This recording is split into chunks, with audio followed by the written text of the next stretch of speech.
It's late. Maybe it's past midnight. Maybe everyone else in your house is asleep. And here you are, eyes open, staring at the ceiling or scrolling through your phone trying to escape a mind that just won't stop. You're not thinking about anything important. Not really. But somehow your brain keeps pulling you back. Back to that conversation from 3 days ago. Back to the mistake you made at work. Back to what someone might have meant when they said that thing to you. Back to a future that hasn't even happened yet. A future filled with everything going wrong. And the worst part? You know it's not helping. You know you need to sleep. You know you're going in circles. But knowing that doesn't make it stop. So you lie there, exhausted but wide awake, tired but wired, wanting peace but trapped in your own head. If that's you tonight, I want you to know something before we go any further. You are not broken, you are not weak, and you are not alone. What you're carrying has a name, and tonight we're going to sit with it together.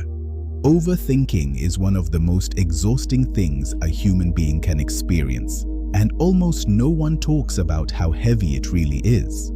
People talk about anxiety like it's just nervousness, like it's butterflies before a big moment.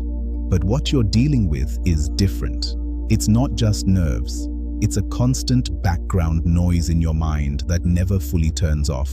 It's replaying a conversation over and over, wondering if you said the wrong thing. It's lying in bed at 2 a.m., planning for every possible bad outcome of a decision you haven't even made yet. It's reading a text message 5 times trying to figure out if the person is upset with you. It's having a good day and then suddenly feeling guilty for having a good day because you start thinking about everything that could still go wrong. Does any of that sound familiar? Because here's something I want you to understand. Overthinking isn't a character flaw. It's not something wrong with your personality. In most cases, overthinking is something that happened to you, not something that's simply who you are. Most people who overthink have lived through seasons of real uncertainty, real pain, real moments where things fell apart when they least expected it. And so the mind, trying to protect you, learned to stay on high alert. It learned to scan for danger, to prepare for the worst, to never be caught off guard again. Your brain isn't broken, it's scared, and it's been trying to protect you for a very long time. But here's the hard truth, that protection has a cost. There are a few reasons people get stuck in cycles of overthinking, and I want to walk through them slowly because I want you to see yourself in this, not feel judged by it. The first reason is fear of making the wrong choice. We live in a world that punishes mistakes. At school, a wrong answer got a red mark. At work, a wrong decision gets you noticed for the wrong reasons. In relationships, saying the wrong thing can change everything. So over time, some of us learned that being wrong is dangerous, and so we overthink every decision, big or small, because we're terrified of choosing wrong. Even choosing what to eat or how to reply to a message becomes a weight. The second reason is a need for control. Life is unpredictable. Things happen that we didn't ask for. People leave. Plans fall apart. Health scares come out of nowhere. And for some of us, the mind convinced itself that if we just think hard enough, plan enough, worry enough, we can somehow prevent bad things from happening. Like worrying is a form of preparation. Like if we suffer the anxiety now, we won't have to suffer the reality later. But that's not how it works. Worry is not a shield, it's a weight. The third reason, and this one is deep, is that some people were never allowed to feel safe. Maybe you grew up in a house where things were unpredictable, where love was inconsistent, where you had to read the room just to know if today was going to be okay. And so your nervous system got wired for alertness, always watching, always preparing, always expecting something to shift. That kind of training doesn't leave easily. It follows people into their adult lives, into their relationships, into their beds at night, into moments that should be peaceful but never quite feel that way. None of that is your fault, but it is something you deserve to heal from. I want to be honest with you about what long-term overthinking does to a person. Not to scare you, but because I think part of you already knows, and I want you to feel like someone else sees it too. It steals your sleep, not just the hours, it steals the quality of rest. You might sleep 8 hours and still wake up feeling like you ran a marathon because your mind was working all night, processing, worrying, running scenarios. The body rested, but the soul didn't. It affects your body, tension, headaches, a tight chest, a stomach that's always a little unsettled, shoulders that carry invisible weight. These aren't just random symptoms. They're the physical language of a mind that has been in overdrive for too long. Stress and anxiety don't stay in the mind. They move through the body. It damages your relationships. Overthinking makes you read into things that aren't there. A friend doesn't text back for a few hours, and suddenly your mind has written an entire story about why they're upset with you. A partner seems quiet, and you spend the whole evening convinced something is wrong. And then you become distant, which makes them confused, which then confirms your fear that something is off. It's a cycle that can quietly destroy closeness. It paralyzes your decisions. Some people who overthink have so many unfinished plans, so many dreams sitting in the thinking about it stage. Not because they aren't capable, but because every time they get close to moving forward, the mind floods them with what if it doesn't work? What if I'm wrong? What if I fail? And so they stay still, safe, but stuck, and perhaps most painfully, it robs you of the present. You are here, but your mind is somewhere else, always somewhere else, either in the past, reviewing what happened, or in the future, dreading what might. And the beautiful, quiet, ordinary moments of life, a sunset, a laugh with someone you love, a cup of coffee that's actually perfect, slip by unnoticed because you weren't fully there. That's what overthinking steals. Not just peace, it steals presence. But I didn't come here tonight just to name the pain. I came here because I genuinely believe, not as a performance, not as a script, that the mind that overthinks is also a mind capable of extraordinary depth, of creativity, of empathy, of love. The same sensitivity that makes you replay conversations is the same sensitivity that makes you notice when someone else is hurting before they say a word. The same mind that imagines every bad scenario is the same mind that can solve problems most people don't even think to ask. You are not cursed with a broken mind. You are a deep person living in a world that doesn't always make space for depth. And healing, real healing, is possible. Not the kind of healing that means you'll never feel anxious again, but the kind that means anxiety no longer runs your life. The kind where you can have a hard thought and not be swallowed by it, where you can sit with uncertainty without falling apart. That kind of peace is real, and it belongs to you.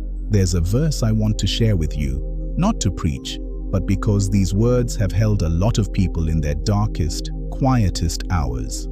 Do not be anxious about anything, but in every situation, by prayer and petition with thanksgiving, present your requests to God. And the peace of God, which transcends all understanding, will guard your hearts and your minds. Philippians 4:6-7. Guard your heart. Guard your mind. That image of peace standing like a quiet guardian over the thoughts that overwhelm you, that's not just poetry, that's a promise. And promises like that were written for nights exactly like this one. Reflective, honest, spiritual, but never preachy. I want to talk about something that doesn't often come up in conversations about mental health, and that's the spiritual weight of overthinking. Because here's what I've noticed. A lot of people who struggle with overthinking are also carrying a quiet, unnamed fear that they are not enough, that they have to figure everything out on their own, that if they stop thinking, stop planning, stop trying to control, something terrible will happen and it will be their fault. That is an exhausting way to live, and you were not designed to carry that. There's an old, simple phrase that has never stopped being true. Let go and let God. I know that can sound like a cliché, but underneath the cliché is something real. The idea that there is a wisdom greater than your own that is already at work in your situation. That you don't have to solve everything tonight. That you are held by something bigger than your worst thought. There's another verse that speaks directly to this. Proverbs 3:5-6. Trust in the Lord with all your heart and lean not on your own understanding. In all your ways submit to him, and he will make your paths straight. Lean not on your own understanding. For someone who overthinks, that line hits differently, because overthinking is, at its root, trying to understand everything, trying to see around every corner, trying to carry knowledge that no human being is meant to carry. What if, just for tonight, you didn't have to figure it out? What if you could put it down just for this moment and trust that the path will be there when morning comes? That's not giving up. That's wisdom. That's the difference between the mind that strives and the spirit that rests. Grounded, practical, still warm, not clinical.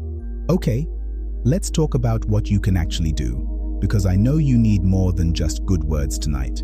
These aren't magic fixes. They're small, honest practices that, over time, help retrain a mind that has been in survival mode for too long.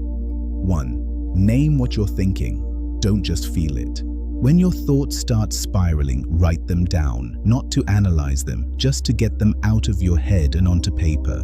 There's something remarkable that happens when you move a thought from inside to outside. It shrinks. It becomes something you're looking at instead of something that's happening to you. Try keeping a small notebook by your bed. When the thoughts come at night, write them down and say to them, I see you. I'll deal with you tomorrow. 2. Ask yourself, is this thought true or is this thought possible? Overthinking often confuses possibility with probability. Yes, it's possible that everything goes wrong. It's also possible that it goes fine, or better than fine. Your mind has been trained to default to the worst outcome, but that's a habit, not a fact. When a dark thought comes, gently ask, is this what's actually happening? Or is this what I'm afraid might happen? That one question creates space. 3. Set a worry window. This sounds strange, but it works. Give yourself 15 minutes a day, maybe after dinner, where you're allowed to think about everything that worries you. Write it down, sit with it, and then when that window closes, when a worried thought comes outside that time, you tell yourself, that's not worry time. I'll think about that at my window. Over time, this teaches the brain that worrying has a place, and that place is not everywhere, all the time. 4. Move your body. This is not about fitness. This is about biology. Anxiety creates physical energy in the body. Cortisol, adrenaline, that has nowhere to go. A short walk, even 10 minutes, helps discharge that energy. It moves you from the thinking mind into the present body. You feel the ground, you feel the air. You are here, not in your head.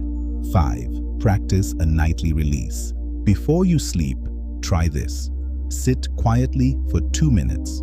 Take slow breaths. And one by one, name the things you cannot control tonight.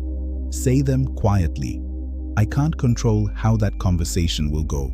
I can't control what they think of me. I can't control tomorrow. And with each one, breathe out.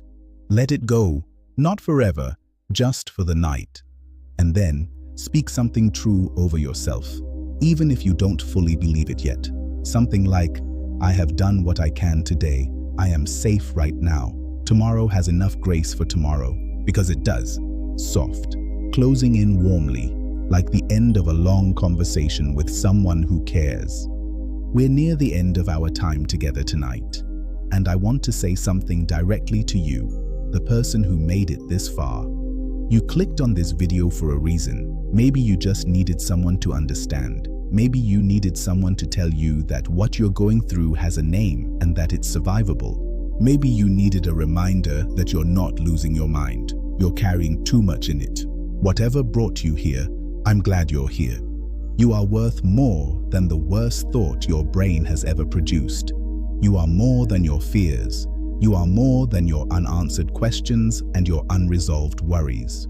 You are a whole person, a real person, someone who deserves rest. And rest, real rest, is coming. There's one more verse I want to leave you with. It's perhaps the most well-known, and yet it never loses its power for people who are tired. Come to me, all you who are weary and burdened, and I will give you rest. Matthew 11:28. All you who are weary, that's not a description of the weak, that's a description of the human. We all get weary, we all hit the wall, and there is an open door for every single person who reaches that place. You don't have to earn your rest. You don't have to figure everything out first. You don't have to resolve every thought before you're allowed to exhale. You can exhale right now. Tonight, let the battle be quiet. Just for tonight. You've been fighting so hard, for so long. You're allowed to put down the sword for a few hours. You're allowed to sleep. You're allowed to trust that morning will bring new mercy, new clarity, new strength. You're going to be okay. I really believe that. If you'd like, close your eyes for a moment. Take a slow breath in and let this be a prayer, not a performance, not a ritual, just a real conversation with someone who already knows your name and already knows your night.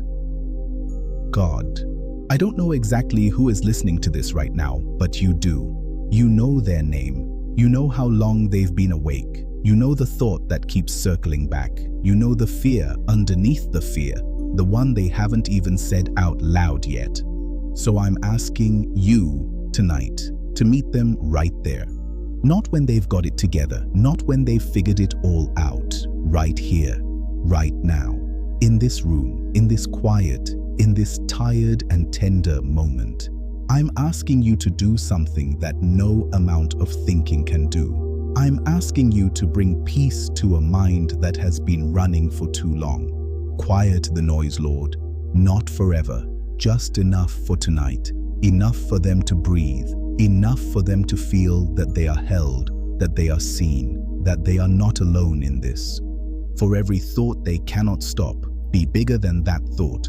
For every fear about tomorrow, be the calm that says, I am already there. For every moment of self-doubt, be the voice that says, you are enough. You always have been. Help them release what they cannot control tonight. Help them trust that the things they've been turning over and over in their minds are not forgotten by you. That you hold the pieces they can't seem to put together. That you see the whole picture even when all they can see is the corner they're standing in. For the person who hasn't slept well in days, let tonight be different. Let rest come like a gift. Let their body finally relax. Let their mind finally grow still. For the person who has been replaying a mistake, let them feel forgiveness, real forgiveness. Not just the concept of it, but the weight of it lifting from their chest. For the person who is afraid of the future, let them feel your nearness in this present moment. Let them know that you are not waiting for them at some distant finish line. You are here, right now, breathing with them. And for the person who isn't sure they believe any of this, that's okay. You don't have to have faith figured out tonight. Just sit in the quiet, just breathe, and know that something bigger than your overthinking is still holding you, because it is. You are loved tonight. You are not your worst thought. You are not your fear. You are not alone. And tomorrow you will see things a little more clearly.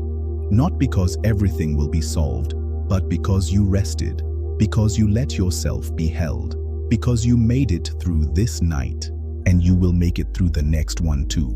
Rest now. Amen. If this video helped you, share it with someone who might be lying awake tonight needing to hear this. Subscribe to Quiet Battles, because we don't fight these battles loudly. We fight them honestly, quietly, together.